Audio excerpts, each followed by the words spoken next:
Hello and welcome to another edition of For the Record. I'm Sean Murphy. My guest today is David Hoyle. He represents CCAP, that is the Connecticut Cycling Advancement Program. He's a returning guest, had such a good time last year, so welcome back to the show. Thank you, Sean.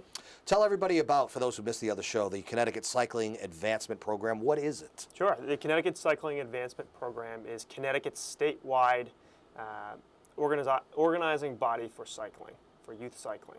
So our mission is to make sure that every kid and every family in Connecticut can have access and exposure to the sport of cycling. How'd you get started? How'd you get involved in it? Oh, I've been riding for a long time. You have the build of a bicyclist, either a runner or a bicyclist, right? You can tell by a person's build. I have the build of like a professional buffet eater. You have like the bicyclist build. So myself, like many other younger people, I played soccer when I was younger, and others running as well, and kind of transitioned into cycling as I got older, and love it. And you've been doing it ever since, right? Yep. And you are a person, and I think that many cyclists who have the passion like you do, doesn't matter whether it's 100 degrees or 0 degrees, right? You're out cycling all the time. We're in New England here, so you have to accept the fact that there's going to be all kinds of crazy weather, and that's not going to stop you from Exactly. New England and specifically Connecticut has some of the best roads for riding in the right? world. And so, when it's time to put on that heavier jacket or strip down, and you'll do it depending on whether it's 100 or 0 degrees. Even with all the construction that seems to go on in this state, it's still all right? Construction means new, clean roads. So eventually, we'll take that. right? Yeah. Well, that's the goal, isn't it? To just right. not have bumps or That's got to be one of the worst things for you. Potholes and just other junk like that. Yeah. Mountain bikers and off-road riders don't have to deal with it, but the road riders will get flat tires from it occasionally. So why is it necessary? The Cycling Advancement Program is the word not out? Are not enough youth, in your opinion, participating in the sport of cycling? Great question. So cycling as a sport and as an activity is the most popular leisure activity in the United States. Because every kid has a bike when they're younger, and they just grab it and go. Right? Exactly, and that includes kids, adults, and we're far surpassing skiing and golf and all those things that you think are very popular. With cycling, one of the issues that the CCAP is solving is that before us there hasn't really been a structure that kids can participate with in cycling with teams and coaches and all that stuff. So that's what we've put together. So a kid that wants to get involved in cycling, their parents can now bring them to an organized practice with a coach during the week, and then they can participate in racing events during the weekend. But is it not just races, though, is it? It's just like events in general, riding in general, being a part of a club, a group, a gang. Well, not a gang, but you know what I mean. Yeah, the CCAP, we provide events that people can spectate at. And really just become involved in the sport and see the beauty of the sport in a way that they might not have otherwise. And the things you were saying, like other things that you're surpassing, like skiing and things, those are very seasonal. I mean, ski resorts are open during the summer, but you kind of do different things besides the skiing, unless they want to run the machines all summer. But you, even if you live in New England, you accept the fact that there are different seasons, different weather, but that doesn't mean you can still do it all year long, right? Right, in cycling you can, whether it's you're riding your road bike all season long, your mountain bike, or your cyclocross bike. Or a variety of other disciplines of cycling. And you can participate all year long and mix it up in different ways. Now, when I was a kid, and because I'm getting older now, you would just get on your bike and go. Wouldn't worry about a helmet or elbow pads or anything like that. But as time goes on, I see more and more kids. I know that it can be like a city ordinance in some places, right? But more and more kids are wearing their helmets now. Right. And every time a kid or an adult rides a bike, they should always wear a helmet. It's one of the first things you can do, and especially kids, just because they're younger. That's the number one thing for safety. And is it a mandate in any situation? Is it like a city ordinance or anything like that? It varies by location. Yeah. But it absolutely doesn't matter the age. Wear a helmet. That's the. We hate to say it, but it's interesting when you see someone take a real dive on a bike. It can get really ugly. But I mean, especially if you're cruising along, Yeah. And there's not a real professional bike that someone who really is heavily involved in it and passionate about it. The bikes are light, aren't they? They are. They're getting lighter every day. As you probably saw when I brought mine in the studio here earlier. Which we'll look at in the second segment, by the way. It only weighs about 15 pounds. Wow. And you want it to be as light as possible, right? Right. Whether it's a road bike, a mountain bike, whatever kind of bike it is, the lighter it is, the easier it is to ride up the hills. Right, and that makes sense. And also in competitive bicycle racing, you want it to be as aerodynamic as possible and as light as possible too. Yep. So getting back to local and kids, and you really think that it's and it is taking off. And I would imagine parents are liking this a lot more too, because you're talking about physical exercise, very positive. This is the absolute antithesis of sitting in front of the PlayStation or the Xbox. Exactly. You know, it's something that's really good for the kids. The parents know they're going to be doing it for a long time. They're going to get a lot of energy out, and most parents can also appreciate and participate with their children. That's a good point. As a great example, the CCAP hosts a lot of grassroots events throughout the season. We actually just wrapped up our season-long training races at Rensselaer Field in East Hartford. Oh, okay. And kids will come out for that event at our junior practice, it's called, and they'll practice and race, and their parents are there cheering them, and a lot of the parents also participate. We'll also be getting into cyclocross. What's that? So cyclocross is a kind of a mix between mountain biking and road riding. If you think of the steeplechase of cycling, it looks kind of like a road bike with a little bit thinner tires, a little bit of tread, and people are jumping off their bikes, jumping over barriers, riding through fields, still riding on some road sections, and they're shorter courses that kids and parents love. And our series for that will start up in about 2 weeks here in Rocky Hill and Marlborough, Connecticut, and we'll see a lot of kids and adults out there together for that. So you mentioned Rensselaer Field. So that basically you're just going around a track in a circle, right? Exactly. But there's also, you go on road courses too, right? Right. And so that's just all about the scenery and taking not just left turns, so to speak, right? Yeah. So cycling has everything from that short course, less than a mile races where they're going around, then around, then around, all the way to the longer point-to-point races and rides. And we'll see actually a point-to-point ride that the CCAP will put on. Will be part of a big Connecticut cycling weekend on September 19th. It's the Connecticut Grand Fondo that will start in New Haven and ride all the way through some beautiful roads, Right. And some of the best Connecticut has to offer. And you're starting to get into the fall a little Hartford. bit there too. Absolutely. Yeah. Wow. As a parent, how expensive or inexpensive is it to get into cycling for your child, or even themselves for that matter? Cycling. This is the beauty of cycling. Every kid and every family has a road in front of their house or woods in the back. So it's the most accessible sport out there, and you can pretty much ride any bike as long as it has pedals and gears. You can motor. So the accessibility and the price point of it is, the barrier is very low to entry.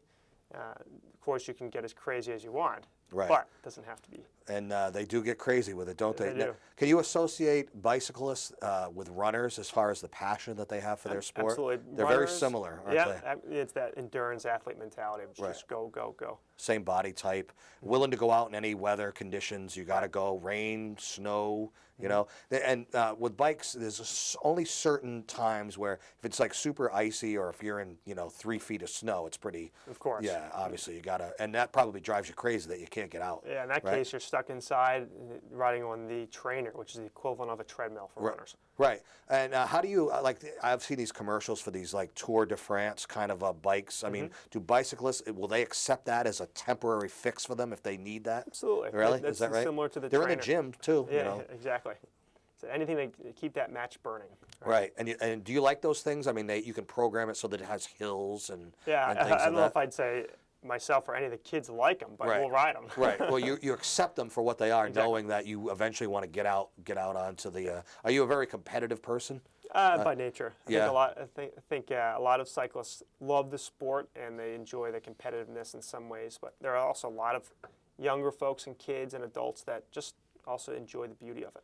How about elder folks? Can they take advantage of it, especially if they're just using it at a very leisurely pace, right? Absolutely, and that's actually one of the neat things about cycling is it connects these very young groups, like the CCAP is really fostering, as well as these groups of 50, 60, 70 plus age categories. I mean, there are some 70-year-olds that can kick most young kids' butts on the Yeah. bike. It's pretty Well, impressive. you know what? Yeah, and that's right, because they got into it, they decided they liked it, they really liked it, and if you put that much time and energy and dedication into it, you're going to actually start to get good at it, right? Right. Yeah. How about, like, how early can you start with your bicycling? You know, obviously kids that are getting on for the first time are using training wheels. I mean, can you give advice down to that young Absolutely. age? So Yeah. kids can start riding, I would say, as early as they want. They make bikes now that you don't even have to pedal, you just coast along. The Connecticut Cycling Advancement Program begins our programming for kids ages 9 to 18. So they Okay. start at 9 years old. Right. At that point, you can sign up for a team, you have a coach, you know, everything that we offer. And that runs in conjunction with actually the national governing body of cycling, which is USA Cycling. Wow, that's a big deal. Do you guys get into watching when races, when the Tour de France is going? Are you into it? Absolutely. Are you glued to the TV? Absolutely. You have your people that you root for and everything. And at practices, you know, the coaches will run drills, and you know, they'll mimic what happened in the latest races, and the kids will love it. Now, as a fan, as well as someone who participates in it, were you disappointed when you hear things about like the doping that goes on with the big time riders? Of course, but it's Yeah. one of those things where, you know, the CCAP is about the passion of cycling, Yeah. not a specific pro rider. And honestly, we don't even really think about that stuff. We just enjoy what we're doing as a group, and you know, we forget about all that negative stuff. Have you had anybody in the organization that has really advanced far as competition goes? Absolutely. We've Yeah. had, currently, there's actually one of our kind of early riders. His name is Benjamin Wolf. He's from Old Lyme, and he races on the national team, and he just competed in a stage race over in Belgium, and very consistent podium finisher and one of the best riders in the country and the world. Wow. The CCAP also has another younger rider, Ben's age. His name's Paul Lynch, and he's from Colchester. He's back in Connecticut after spending several years racing in Europe. He has world championships under his name and the whole shebang. So. How about girls as far as bicycling goes? Are they really getting into it now? Absolutely. We're seeing more and more girls sign up, which is great, because that's both the boys and the girls. Both those avenues are incredibly important for the sport to grow. Absolutely. And the more opportunities there are for both, that's paramount to what we're doing. Is bicycling, can it be made available for people with disabilities? Certain designs that they can maybe take advantage of? There are some pretty neat bikes out there that will assist with people with disabilities. Yeah. Very nice. So really, there's something for everybody in this Absolutely. sport, whether you just want to do it casually or compete if you really have the competitive juices flowing, right? CCAP has a website, and I'm sure you have social media too, right? Absolutely. Are you on Facebook and all that stuff too? Of course. Website is ctcyclingadvancement.org, and when you're there, you can check out some of the really neat events we have coming up, particularly in September, the weekend of September 18th through 20th. That's like the big one that's coming That's up, the right? big one. What is that all about? That's the Connecticut Cycling Weekend, we're calling it. So it starts off with a really cool downtown criterium. It's called the New Haven Grand Prix. That's in New Haven. Just the name Grand Prix alone makes it sound like a big deal. Friday night, it's going to start off with a youth race, and then there'll be 2 pro races that follow. And actually, the second pro race will be Under the Lights. Nice. It's considered a twilight race. And that will be an event that anybody can come out and spectate at and really feel the power of cycling. The next day, which is Saturday the 19th, we have our Connecticut Grand Fondo. And that's that beautiful ride that starts in downtown New Haven and will end in Hartford and hits all the beautiful roads that Connecticut has to offer, and with busing available back to New Haven. And then our final kind of big event for that weekend is Sunday the 20th, and that's the Connecticut Cycling Festival. And that is a national calendar race this year. It's its 3rd year running.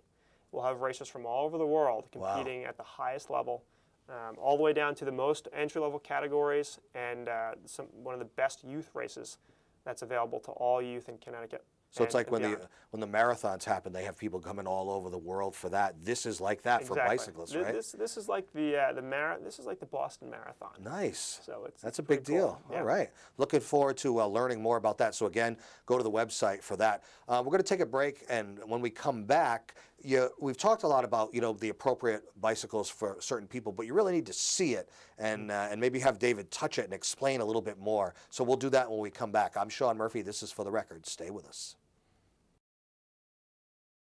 Welcome back to For the Record. I'm Sean Murphy. My guest is David Hoyle of CCAP. That is the Connecticut Cycling Advancement Program. So we thought if we're going to talk about bikes on the show, we should have one on the set. And it's designed, this is what you ride all the time. This is your yep. bike. Got a lot of miles on it, right? It does. Looks great, though. But you need to understand what type of bike to get based on, I guess your experience, your age, what you're looking to do. Like a starter doesn't necessarily need to go out and grab one of these, right? Right. A starter bike will look similar and have all the same features to it. It'll just cost less and might be a tad slower. Yeah, I don't think they need to have top speed especially when they're just starting out. Exactly. If you want to dabble in the sport and you're not sure, I want to try it out, but I don't want to necessarily invest a lot of money in it. What's their best course of action? Well, you can get new bikes for starting pretty low prices, and if you go to a bike shop, they'll be able to point you in the right direction for the best type of bike for what you want to do. Really customize it for you, right? Exactly. Are you a fan of the local bike shops that are around as opposed to maybe getting them from the big box stores? I don't know. Absolutely, Yeah. 100%, because the quality is better, the staff is more passionate. They are. They'll point you in the direction of a bike that will make your experience better. And honestly, they're riders as opposed to maybe the other places where maybe they're not, right? So, Right. All right, now describe this bike to us. What's special about this bike? Sure. Now, you're a high-end rider, so. Yep. So this is a road bicycle, which it'll differ from a mountain bike or a cyclocross bike, which I'll touch on in a minute. Road bicycles have these dropped handlebars, so they have the curves there.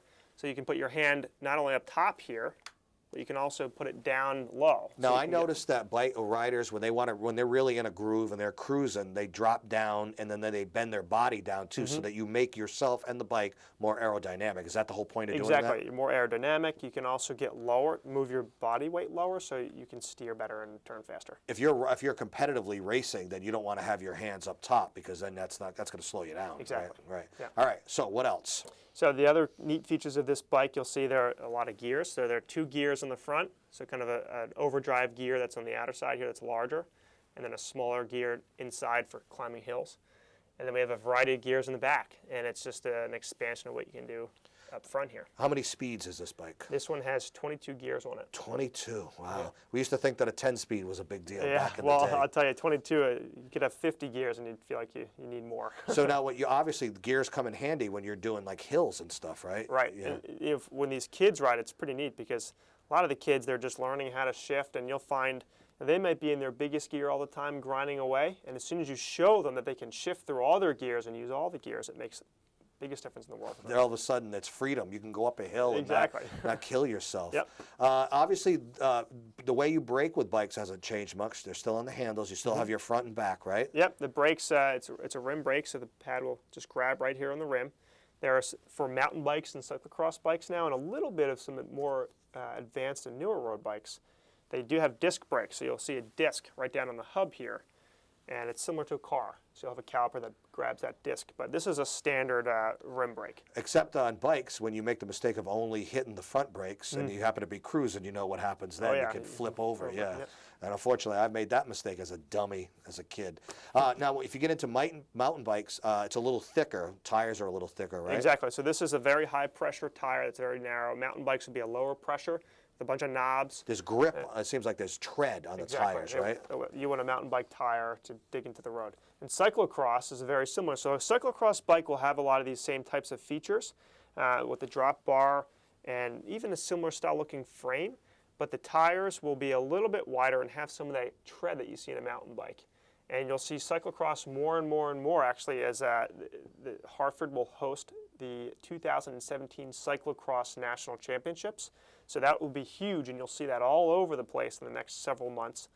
The CCAP also hosts a league for cyclocross, in which the sign-ups for the kids are taking place right now. So any individual can go to our website to learn how to sign their child up for that.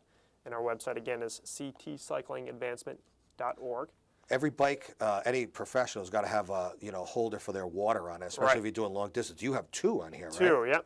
You drink need to hydrate a lot, I Yep. guess, right? Yep. So road bikes typically have 2 bottle cages. Mountain bikes usually don't have any, and you'll just carry a pack on your back. I was going to ask you about that. Whatever kind of biking you decide to do, how do you hold your keys or your whatever you need, license even, you know? Bicycle jerseys have pockets in the back. Okay, so those carry are things, but sometimes People will also carry small packs underneath their seat here, which I don't have one right now. Or if they're off-roading, sometimes they'll even have a small backpack type thing that they'll carry. Do bicyclists usually keep the helmet with the bike, or do they take it with them if they're going somewhere, or how does that work? Usually you take it with you if you're going somewhere. Gotcha.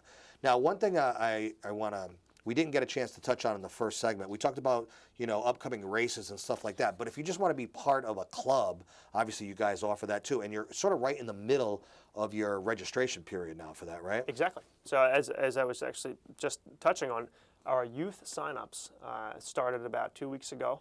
And we have a number of clubs for cyclocross that are about to start in the next couple of weeks in the areas of Northwest Connecticut, Northeast Connecticut, Newtown, Middletown, and where else am I missing here? The Fairfield County. Okay. So you're really covering most of the state. Exactly.